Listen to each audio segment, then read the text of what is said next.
Hi. 1 மந்த்துக்கு முன்னாடி இந்த மரத்து பூக்களோட இது என்ன பழம்னு கெஸ் பண்ணி சொல்லுங்கன்னு வீடியோ போட்டிருந்தேன். இப்போ அந்த பூக்கள் எல்லாம் பழங்கள் ஆயிடுச்சு. எங்கள் ஊரில் இந்த பழத்தை சூரப்பழம்னு சொல்லுவோம். இந்த பழங்கள் பெரும்பாலும் கிராமங்களில் இருக்கிற காடுகளில் தான் இருக்கும். இந்த மரம் ஃபுல்லாகவே முட்களாக தான் இருக்கும். அதனால் யாரும் வீட்டில் அதிகமாக விரும்பி வளர்க்க மாட்டாங்க. எங்கள் அம்மா வீட்டு பின்னாடி இருக்கிற காட்டில் இந்த பழங்கள் நிறைய இருக்குது. இப்போ தான் இந்த பழங்களோட சீசனுமே. நான் ஸ்கூல் படிக்கும்போதெல்லாம் இந்த பழம் நிறைய சாப்பிட்ருக்கேன். சென்னையிலலாம் இந்த பழங்கள் கிடைக்க வாய்ப்பே இல்லை. இந்த பழங்களில் நிறைய சத்துக்கள் இருக்குது. இப்போல்லாம் இந்த பழங்களை உப்பு மிளகா பொடி போட்டு சாப்பிட்றாங்க. அந்த மாதிரி சாப்பிடாம ஃப்ரெஷ்ஷாக பறித்து வாஷ் பண்ணி அப்படியே சாப்பிட்டோம்னா சூப்பராக இருக்கும். இந்த பழத்தோட டேஸ்ட் இனிப்பும் புளிப்பும் கலந்த மாதிரி இருக்கும். கரெக்டாக சொல்லணும்னா புளியம்பழம் இருக்குல்ல, அதில் செங்காயை சாப்பிட்டா எந்த டேஸ்ட்டில் இருக்குமோ அந்த டேஸ்ட்டில் இந்த பழம் இருக்கும். இந்த பழத்துக்குள்ளே சின்னதாக ஒரே ஒரு விதை இருக்கும். இந்த பழங்களை பறிக்கிறது ரொம்ப கஷ்டம்தான். இந்த செடி ஃபுல்லாகவே குட்டி குட்டியாக நிறைய முள் இருக்கும்.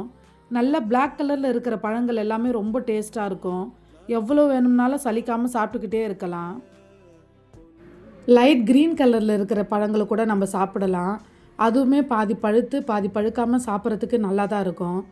ஒரு பழமாக தான் இது பறிக்கவும் முடியும். ஏன்னா குட்டி குட்டியாக நிறைய முள் இருக்கும். கிளை ஃபுல்லாகவே முள் இருக்கும். இந்த முள்ளெல்லாம் பொத்துச்சுன்னா எடுக்கிறது ரொம்ப கஷ்டம்தான். நிறைய பேர் காஸ்ட்லியான பழங்களை தான் சத்துக்கள் இருக்குதுன்னு தேடி தேடி வாங்கி சாப்பிட்றோம். அந்த பழங்களையும் சத்துக்கள் இருக்குது தான். ஆனால் அதை விட பல மடங்கு அதிகமான சத்துக்களை இந்த மாதிரி பழங்கள் மூலமாக இயற்கையே நமக்கு கொடுத்துருக்கு. அம்மா வீட்டுக்கு வரும்போதெல்லாம் இந்த பழம், சப்பாத்தி கள்ளிப்பழம், அப்புறம் காரப்பழம்னு ஒன்று இருக்குது. அந்த பழம் இப்போதைக்கு சீசன் இல்லை. இந்த பழங்களை பறிக்கிறதுக்காகவே நாங்கள் காட்டுக்கு போவோம். இந்த பழங்கள் கிடைச்சதுன்னா நீங்களும் மிஸ் பண்ணாமல் சாப்பிட்டு பாருங்கள். அம்மா வீட்டு வாசலில் 2 பன்னீர் ரோஜா அழகாக பூத்திருந்தது. அதை பார்க்கவே ரொம்ப அழகாக இருந்தது. எல்லோ கலரில் அழகாக இருக்குல்ல, இது என்ன பூ தெரியுமா? கடுகு செடியோட பூ தான்.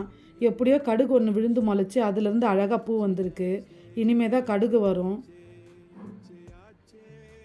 இதெல்லாம் டேபிள் ஆரஞ்சு பழங்கள் தான். வீட்டுக்கு பின்னாடி சின்னதாக ஒரு மரமே இருக்குது. ஜூஸ் போடுறதுக்காக எல்லா பழத்தையும் பறிச்சிட்டோம்.